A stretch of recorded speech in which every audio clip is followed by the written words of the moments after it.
విషయంలో తమిళనాడు ఎప్పుడూ ముందే ఉంటుంది. ఇప్పటికే ఎన్నో విధాలుగా టెక్నాలజీని వినియోగిస్తున్న తమిళనాడు త్వరలోనే మరొక సరికొత్త టెక్నాలజీని వినియోగించేందుకు సిద్ధమవుతోంది. చెన్నై నగర వ్యాప్తంగా ఏఐ ఆధారిత ట్రాఫిక్ వ్యవస్థను త్వరలోనే అందుబాటులోకి తీసుకువచ్చేందుకు తమిళనాడు ప్రభుత్వం శరవేగంగా అడుగులు వేస్తోంది.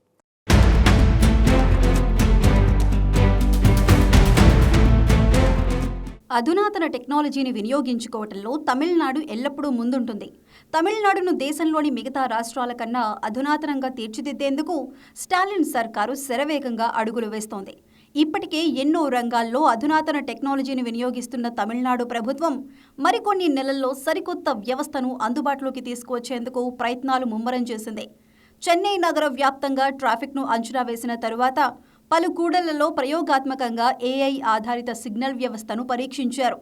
అన్నా Salai, Jawaharlal Nehru Salai, Sardar Patel Salai, Kamarajar Salai, Rajaji Salai, Taylors, 6 point junction, EVR Salai, Vepery తదితర ప్రముఖ రోడ్లలోని కూడళ్లలో ఏఐ ఆధారిత సిగ్నల్స్ను ఏర్పాటు చేసి పరీక్షించగా మంచి ఫలితాలు కనిపించాయి.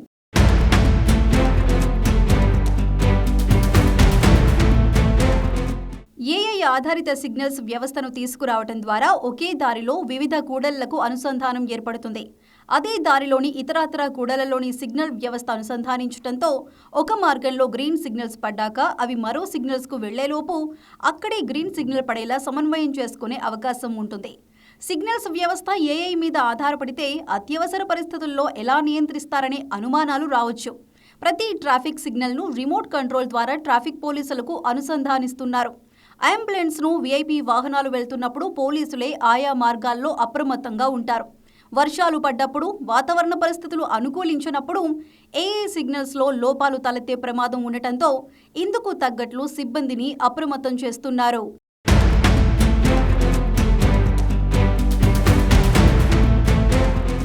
ఏఐ ఆధారిత సిగ్నల్స్ వ్యవస్థ ఎలా పనిచేస్తాయని ఇప్పుడు అందరిలో ఆసక్తి నెలకొంది. వాహనాల వేగం, అవి కూడలి దాటేందుకు పట్టే సమయాన్ని అంచనా వేసి సెన్సార్లు ఇందులో ఉంటాయి. అంతేకాకుండా ఇవి రియల్ టైంలో ఈ డేటాను విశ్లేషించి సిగ్నల్ మారేందుకు సంకేతాలిస్తాయి. దీనికి అనుబంధంగా ఉండే ఏఐ కెమెరాలు వాహనాల సంఖ్యను లెక్క కడతాయి. వీటిలో బస్సులు, కార్లు, ద్విచక్ర వాహనాలు, ఆటోలు ఎన్ని ఉన్నాయనేది విశ్లేషిస్తూనే మధ్యలో పాదచారులను అంచనా వేస్తాయి.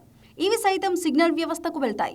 ఈ మొత్తం సమాచారం కంట్రోల్ యూనిట్కు చేరి ఆ డేటాకు అనుగుణంగా గ్రీన్, రెడ్, ఎల్లో సిగ్నల్స్ పడేలా చేస్తాయి. ఒకవేళ ఏదైనా మార్గంలో వాహనాల సంఖ్య పెరిగితే గ్రీన్ సిగ్నల్ సమయం కూడా అదనంగా పెరుగుతుంది. ఒకవేళ వాహనాల సంఖ్య తగ్గితే రెడ్ సిగ్నల్ పడి మరో దారికి గ్రీన్ సిగ్నల్ అవకాశం ఇస్తాయి. ఈ మొత్తం వ్యవస్థ పనితీరు greater Chennai traffic police control రూమ్కు చేరుతుంది.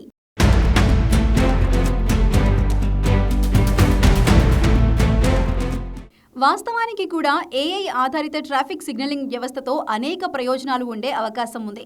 ట్రాఫిక్ సిగ్నల్స్కు ప్రత్యేక టైమర్ అవసరం లేదు. ఎందుకంటే రద్దీని అనుసరించి ఎటువైపు వాహనాల్ని ఎంతసేపు నడపాలనేది కృత్రిమ మేధ కెమెరాలు ప్రణాళిక చేసుకుంటాయి.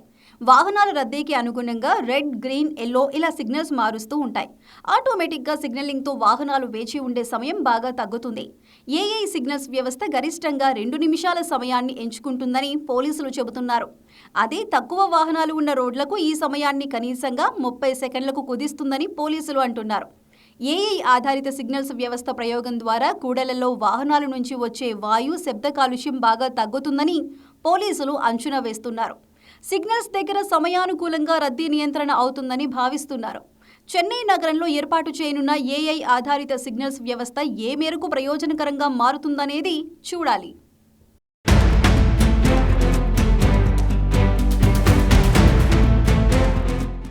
చెన్నై వంటి మహానగరాల్లో ట్రాఫిక్ సమస్యను చెక్ పెట్టాలంటే ఏఐ వంటి అధునాతన టెక్నాలజీని వినియోగించాల్సిన అవసరం ఎంతైనా ఉంది. నానాటికి పెరుగుతున్న ట్రాఫిక్ సమస్యకు పరిష్కారం కోసం ఏఐ ఆధారిత సిగ్నల్స్ ఎంతగానో ఉపయోగపడతాయనే అభిప్రాయాలు వ్యక్తమవుతున్నాయి.